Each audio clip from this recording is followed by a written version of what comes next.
आज मैंने सबसे आखिर में बोलने का इसलिए सोचा कि हम लोग की हरगोविंद जी और बाकी लोगों से बड़ी गहन चर्चा हुई इस नाम के बारे में, कैसे नाम रखा जाए, कैसा नाम होना चाहिए। तो हम लोग ने सोचा कि पहले सबसे सुझाव ले लिया जाए, क्या क्या सजेशन है, और उसके बाद फिर नाम के ऊपर एक बार चर्चा हो जाए। मेरे पिताजी इलाहाबाद विश्वविद्यालय से 1964 में एमए करके मुंबई आए थे। उसके बाद मैंने भी यहाँ पढ़ाई किया, मेरे पास लॉ में मास्टर डिग्री है और अभी मैं पीएचडी कर रहा हूँ कॉन्स्टिट्यूशंस एंड एडमिनिस्ट्रेटिव लॉ के ऊपर, और उच्च न्यायालय शिक्षा का जो मौलिक अधिकार है उस पर मैं शोध कर रहा हूँ फिलहाल। और समाज के लिए जो एक परिकल्पना है, जो संगठन है, एक संगठन हम लोगों का मतलब जो हरिगोविंद जी का सपना है वो एक संगठन छाती की तरह चाहिए, जिसमें सारे उत्तर भारतीय पिछड़े समाज के जो लोग हैं वो उसमें समाहित हो जाएं, और संस्था का नाम ऐसा हो कि उस संस्था में हर जाति का आदमी अपने आप को जोड़ सके। नहीं तो कोई आदमी ये नहीं सोचे कि अरे ये तो इसमें विश्वकर्मा समाज है, इसमें ये समाज नहीं है, वो समाज है, इनका समाज का संगठन है। नहीं, ये पूरे उत्तर भारतीय जो पिछड़े लोग हैं, देखिए संख्या में तो हम लोग यहाँ पर 80 से 90% है यहाँ पर, लेकिन किसी भी मंच में आप देखेंगे तो हम लोगों का जो प्रतिनिधित्व होता है वो नगण्य है। मतलब स्टेज पे आपको एक भी पिछड़े समाज का व्यक्ति वहां पर दिखाई नहीं देगा। सिर्फ दरी और जाजिम के लिए सब कार्यकर्ता बन के हमारे उत्तर भारतीय समाज के पिछड़े लोग जाते हैं। तो जहां तक नेतृत्व का बात आता है तो वो लोग हमको कभी स्लैक समझते ही नहीं है कि जो दलित और पिछड़े समाज के लोग हैं यहाँ उत्तर भारतीयों का रिप्रेजेंटेशन कर सकते हैं, नेतृत्व कर सकते हैं, क्योंकि हम लोग ने अपनी शक्ति का कभी प्रदर्शन ही नहीं किया। हमेशा हम लोग इंजन के पीछे डब्बे की तरह लगे रहते हैं और इंजन अपना घसीटता रहता है, सारा मजा वो उठाता है और जो बोझा होता है वो हम लोग उठाते हैं। तो ये जो परिकल्पना है समाज के सारे दलित पिछड़ों को उनका अधिकार दिलाने की, तो ये जो संगठन बनेगा सभी संगठन को जोड़ के उनको साथ में लेके एक जो ये इंजन में डब्बा है वो हर एक जाति का जो है ना वो डब्बा है, और उसमें जो अंदर लोग बैठे हैं वो पैसेंजर उस समाज के लोग हैं, और इंजन जो है वो ये आज जो संगठन बनने जा रहा है वो इंजन वो संगठन होगा और पूरे समाज को लेके चलेगा। यहाँ पर किसी की नेतागिरी या वो करने के लिए नहीं है, ये सारे समाज का होगा। इसमें कोई अध्यक्ष महामंत्री ऐसी कोई परिकल्पना नहीं है।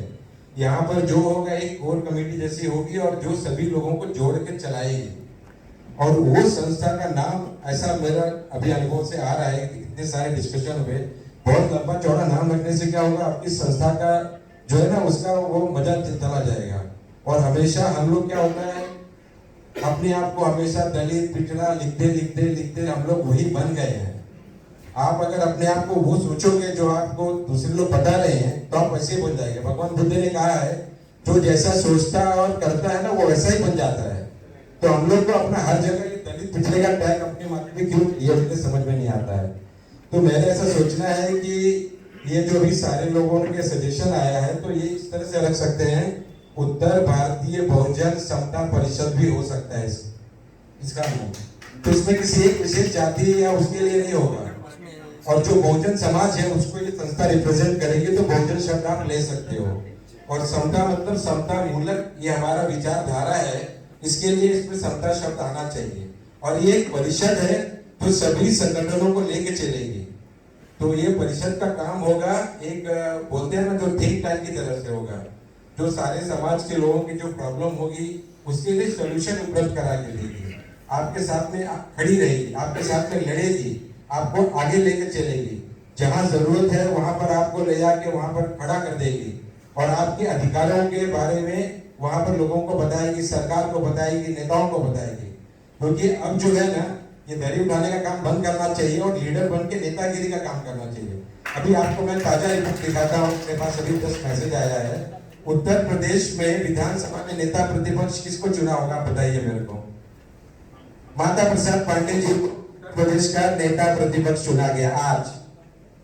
मतलब दलितों में कोई नेता है ही नहीं ऐसा सबका मानना है, और हम लोग भी यही मानते हैं कि हमारे में नेतागिरी का गुण है ही नहीं।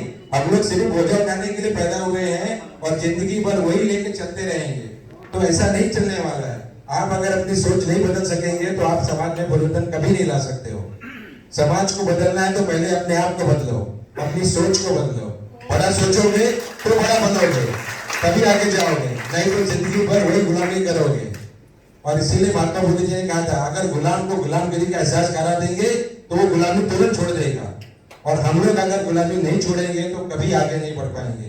ऐसे ही सरकार यहाँ पर विधानसभा में लोग चुने जाएंगे और हम लोग सिर्फ जाके वोट मतदान करेंगे, नगर सेवक बनेंगे तो वही समझ लोग बनेंगे। आप लोग आएंगे सिर्फ स्टेज पे सबको पानी पिलाएंगे और हार फूल लेके निकल जाएंगे। अब समय है कि नेतागिरी करना है तो नेता बनो और आगे आगे लड़ो। सबसे पहले समाज का भला करो, उसके बाद में फिर समाज के भला करने की वजह से आपको नेता का पद मिलेगा और हम लोग आगे जा पाएंगे। तो इसके लिए जो है ना, ये संगठन है, इस संगठन का काम सिर्फ यही है कि सारे संगठनों को जोड़ के एक मंच में लाना है और बिना विवाद के किसी भी संगठन का आपसी कोई भी मतभेद हो, किसी भी जाति का आपसी मतभेद हो, वो अपनी जगह पे रहेगा। संगठन जो है अपने तरह से सारे समाज को जोड़ के एक, आज वो बोलते हैं ना, इनके पास 5,000, इनके पास 5,000, सब मिला के जब 2 लाख बन के जाएंगे वहां पर ना, तब मालूम पड़ेगा कि उत्तर भारतीय समाज कौन है और उत्तर भारतीय समाज का नेता कैसा होना चाहिए। अभी क्या होता है, जब भी टिकट देने की बारी आती है ना, तो सिर्फ वहां दुबे चौबे सिंह इन्हीं लोगों को टिकट मिलता है। बाकी लोगों को टिकट क्यों नहीं मिलता है? क्योंकि हम लोग कभी अपना एक फेस बना के आगे आए ही नहीं, क्योंकि हमारे पास नेतागिरी का लक्षण है, हम लोग नेता बनने के काबिल हैं और बिना काबिलियत दिखाए तो आपको कुछ मिलने वाला नहीं है। और काबिलियत कब मिलेगी? संख्या बल पे। आज मुस्लिम लोग देखिए हर जगह जाते हैं तो अपना वो लोग नंबर बताते हैं कि हमारे पास यहाँ 5% वोट है, 10% वोट है, हमको ये चाहिए, और उनको वो मिलता है। आपकी इतनी संख्या होगी भी आपको कुछ क्यों नहीं मिलता है? क्योंकि आपने कभी दिखाया ही नहीं कि आपके पास इतनी ताकत है, आपके पास इतनी संख्या है। और लोकतंत्र के अंदर जिसके पास संख्या होती है ना, वही राज करता है। करेक्ट। आप अगर 90% होके भी आज तक गुलाम रहे तो उसका कारण हम सब लोग हैं। हम लोग हमेशा बैठे रहे पीछे और दूसरों के पीछे चलते रहे, क्योंकि हम लोग लीडरशिप कभी हमारे समाज ने हमको डेवलप करने का मौका ही नहीं दिया। हम लोग सिर्फ रोटी कपड़ा मकान में उलझे रहे और हम लोग ने कभी सोचा ही नहीं कि हम लोग नेता बन के खुद अपनी समस्या को हल कर सकते हैं। तो ये जो संगठन बनने जा रहा है, ये संगठन समस्याओं का समाधान करने के लिए बन रहा है, ऐसा मेरा मानना है। और इसके बारे में मेरे ख्याल से हरगोविंद जी सबसे योग्य व्यक्ति है, सबसे श्रेष्ठ व्यक्ति है, और अपने गंगाराम जी भी है। ये लोग इसके बारे में ज्यादा बता सकेंगे कि संगठन कैसा हो, उसका नाम क्या हो, और मेरे ख्याल से आप नाम पे तो मोहर लगाना ही चाहिए हम लोगों को। जय हिंद।